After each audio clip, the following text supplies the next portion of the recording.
Hello, I'm Sharon. She's Ginevra. We both have personal and professional expertise managing fibromyalgia. Many of you have noticed that Ginevra has been away from the Fibro Show recently.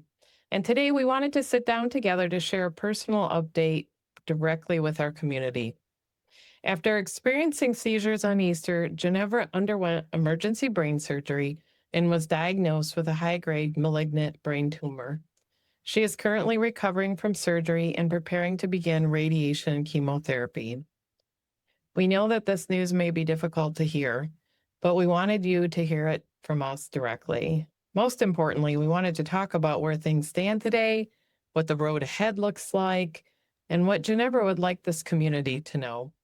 So I am delighted to be here talking to my good friend and Fibro Show co-host. And you've had a really rough road. And so it's just a delight to see you and to talk to you today about this very hard subject.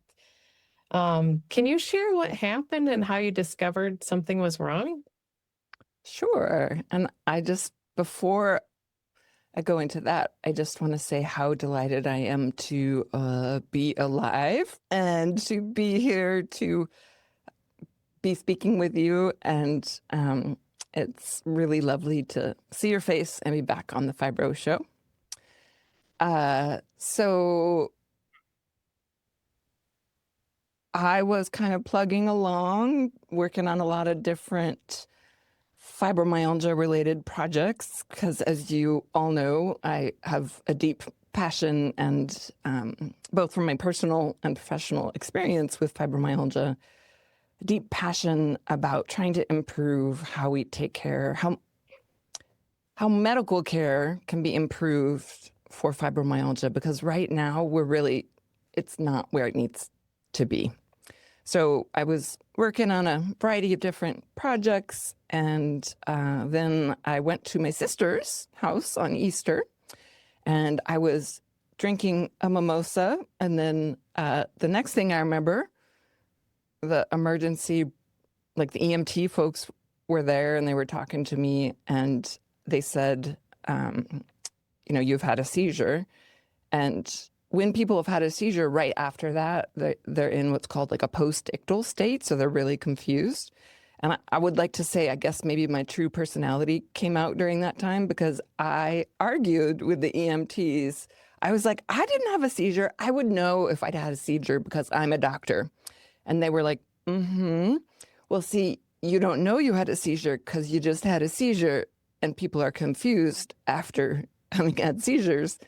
And I continued to argue with them for quite a while, but finally they convinced me to get in the ambulance, go to the emergency room, and there I was like, oh, yes, right, I did just have a seizure. So it's unusual to have seizures out of the blue. I actually had 2 seizures that day. So they did a whole bunch of scans of my brain and CT scans and MRI scans, and unfortunately, one of them showed a relatively small lesion in the right parietal lobe. So it's kind of right back here in my brain. And that was what they thought caused the seizure. And then it's a pretty aggressive, like fast-growing tumor. So as soon as they see that, you really want to like get it out right away. So within like 2 days, I had emergency brain surgery. And then I woke up in the neuro ICU, and I was partially blind because part of so they have to take out the tumor tissue, but then also they take out some around it. And part of what they took out is the part of my brain that helps me, see, and also helps me to process visual information. So not only did I wake up in the neuro ICU, I also woke up partially blind, and that was a really scary experience. I felt so vulnerable and really, I couldn't read anything, and so I couldn't really contact people on my phone, and was a really scary, hard time, just kind of that part of it.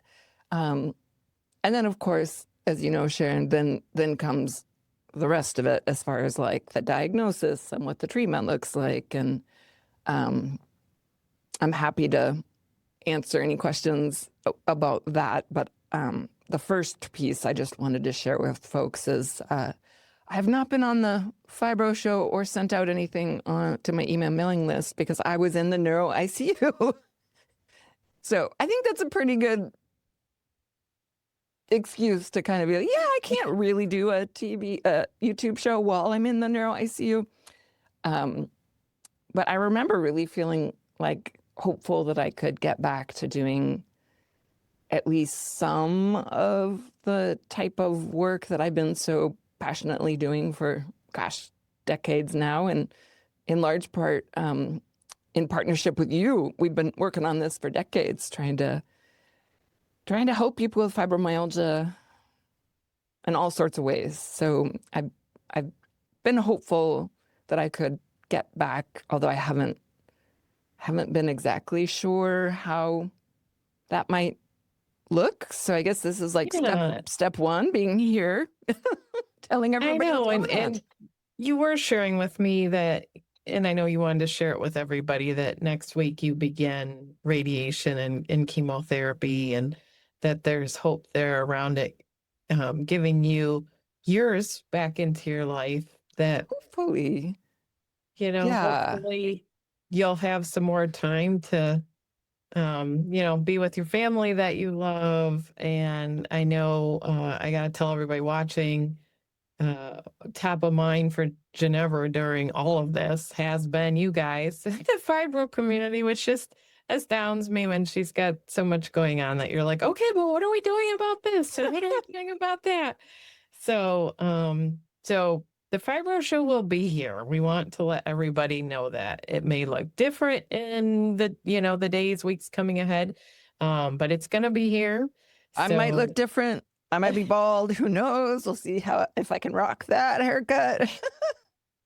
We also may switch with, playing with audio, only, whatever we got to do. Because like more of a podcast rather than a video. Yeah. But it'll still be here on YouTube. So just stay connected to the channel and you'll find us and we'll keep you updated. Anyways, all of that is to say, things may look different, but the show's going to be here.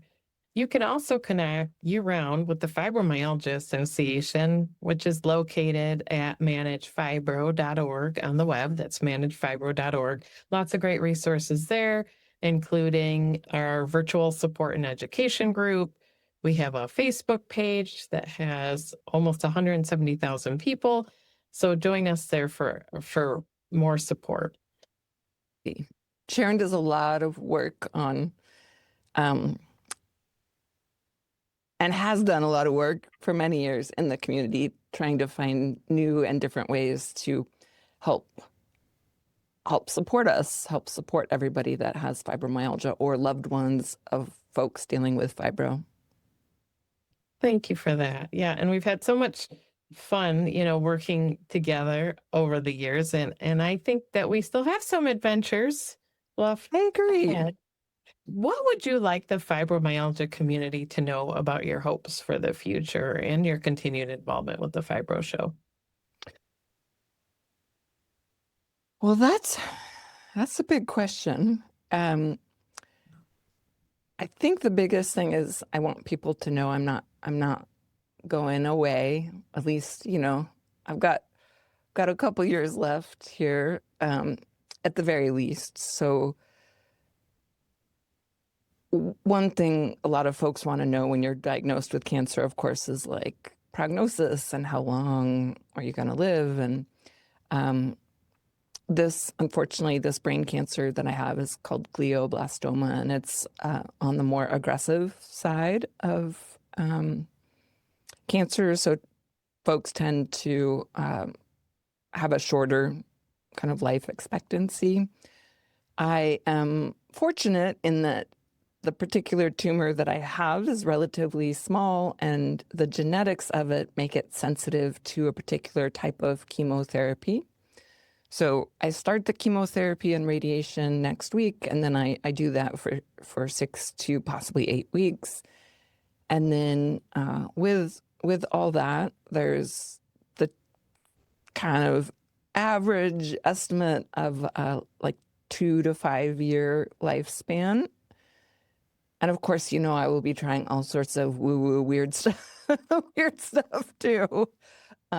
In addition, my hope is that I still have a good couple of years yet, maybe even up to like 5 years, to continue to help support the fibro community. And I've got some new and different ideas about ways to do that. And then I'm also really looking forward to continuing to making Fibro Show episodes with you, Sharon. This has been like so much fun and a great collaboration.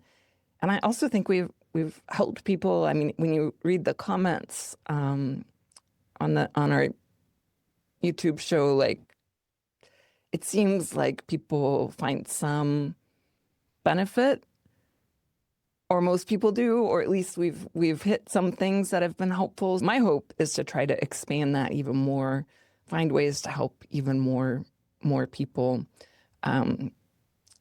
The challenge that I think for me that I'm running into is the fact that my vision, I'm functionally blind now. So I'm not legally blind, not completely blind, but functionally blind, and makes it really difficult for me to read.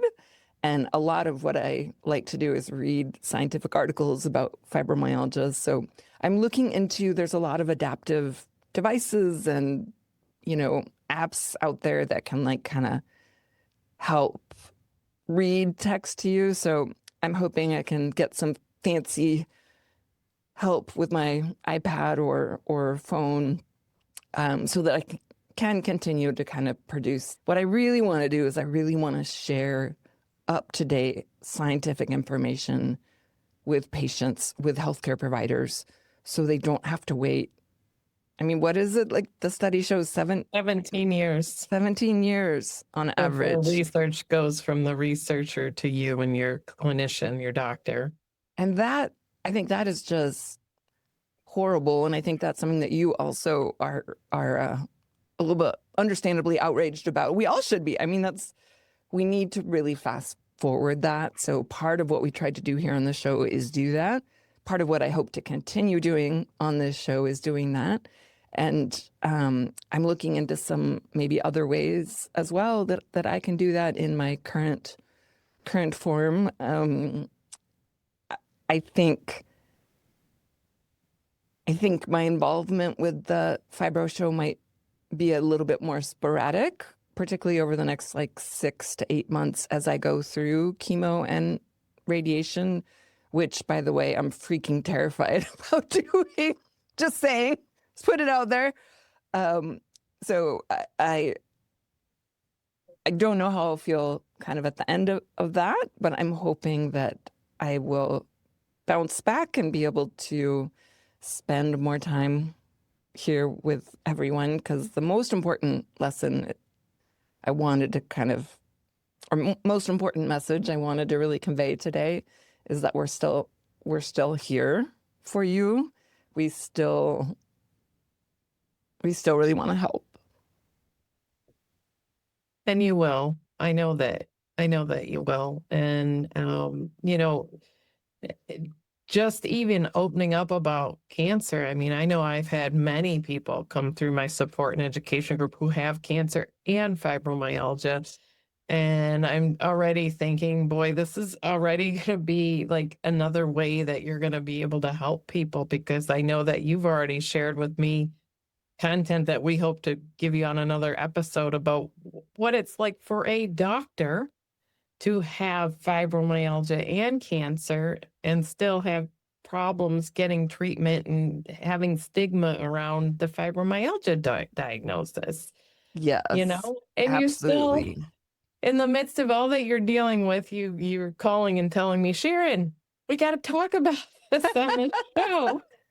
I actually thought of a Okay. couple episodes. I was like, we got to do like how to survive surgery when you have fibromyalgia, how to kind of try to advocate for yourself in that post-op period, because unfortunately they still don't quite understand how to manage pain with somebody who has the nosoplastic pain, that central sensitization pain that we do. Because my pain, I mean, they literally drilled into my skull and like took a part of my brain out, and they'd come by and be like, "So how's your pain?" And I was like 20, like on a 10-point scale. And they're like, "How about 2 Tylenol?" I'm like, okay, like that's not really gonna do anything. So I reached actually a level of pain that I had never actually experienced in my life. And it gave me so much kind of empathy for what some people with fibromyalgia deal with on a daily basis, particularly when you have like fibromyalgia plus something else, like let's say endometriosis or some additional pain source. So I started to really feel like, wow, we need to really talk about like pain management in these more complicated fibro situations. It was also really weird, and we can totally talk about this. Like might be a whole full episode, but what was really strange was, so I'm a doctor, right? I'm in the post-op, I'm in the neuro ICU, and then I would continually be meeting new doctors, right? Because there's all these different, I mean, you meet 100 different people. There's the neuro-oncologist, and then there's the people like from rehab and people trying to like look at your visual stuff. And so I felt like I met at least 20 doctors or healthcare professionals. And the way they interacted with me when we were talking about brain cancer versus the way they interacted with me as soon as I brought up the word fibromyalgia, like literally the temperature in the room chilled. Like suddenly they were not as interested in talking to me, not as empathetic. Like I felt like literally like the wall of stigma came down, and I was like, holy crap, like we have to address this, because if I'm feeling that as a doctor in the hospital, I felt I had to defend myself every time. And they would be like, well, why are you taking this muscle relaxant? And I would say for fibromyalgia. And the like judgment and the different way they treated me, as soon as that word fibromyalgia came in, I was like blown away. And I thought, gosh, Sharon and I really need to do like a whole episode about this. So that was one thing that I kind of, one of the lessons I learned, along with they still unfortunately don't know really how to manage pain in those of us that have that nosoplastic pain, where our central nervous system is really ramping things up, and they don't know how to deal with post-op fibromyalgia. Like if you have fibromyalgia and you get a surgery, they currently conventional medicine is not really set up for that. And I feel like that is something, I mean, so many people with fibromyalgia at some point have to get a surgery. So I feel like that's one thing I kind of want to hope that we can focus on, among many others. As you can tell, I had a lot of ideas.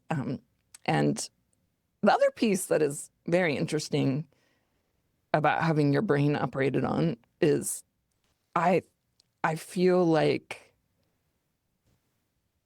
I have a deeper understanding now of what fibro fog feels like, because it's like fibro fog times a million is what it feels like when you have had your brain operated on. Like I feel like I have a deeper understanding of that and how debilitating it can be. I'm not sure I have any additional ideas yet about how to treat it, other than don't get your brain operated on, because brains do better when they have all their parts. But I will say it's been a couple weeks now. Gosh, I had my surgery on May 1st, and I feel like, all things considered, I'm doing pretty good. And oddly, I haven't lost much of I don't know, my doctor smarts. Like I don't know what better term for it. Um, I've lost a lot of my short term, like working memory, um, hence the fibro fog. But there's still some things up here in this noodle that I really feel like I want to share with people with fibromyalgia, their healthcare providers, other researchers. So stay tuned, because I think Sharon and I are going to be hopefully finding some creative ways to do that. Yeah, and I look forward to doing that with you. Ginevra, it was so good to talk with you and be able to share this with the community together. And I just want to thank you for everything you've done the last 3 decades on helping people with fibromyalgia. That's how you and I got to know each other, because I started following your work. You have that fantastic Fibro Manual. If you haven't checked that out, that's Hey, available at booksellers. And hey, oh my God, you're right. I it's don't on think we've, Audible. yes, I don't think we've told them that yet. It's Yes. happened recently. So, And can I say that now, as a newly partially blind person, that Audible is absolutely my best friend. And I forgot. Yes, I'm very excited that the Fibro Manual is available on Audible. Thank you for reminding me of that. And I also wanted to thank you for the 30 plus years of service to the fibromyalgia community. You have really been doing this work for a long time. thank you. Yeah. And if you want to, stay connected, we have information that goes out even daily at places like Facebook. So check into managefibro.org. Again, that's managefibro.org. That's all going to be in the show notes, including links to Ginevra's book, A New Audible. And I know that Ginevra would appreciate thoughts, prayers, comments. We're going to be reading those to her. Her family's going to be reading them to her from here. So you can certainly send your love out that way. I've had some people ask, like, is there anything more that they can do to support Ginevra? And the answer is yes. The family has started a GoFundMe, because having brain cancer and fibromyalgia turns out it's very challenging. And her and her family could really use some support at this time. So if you're able to donate in that way, it's terrific. Otherwise, she wants everybody to know that she just appreciates the healing vibes, the prayers, whatever's close to your heart. But we want to thank you all for being a part of this community. We look forward to seeing you all soon on a future episode. So until then, sending some fibro love. Fibro love.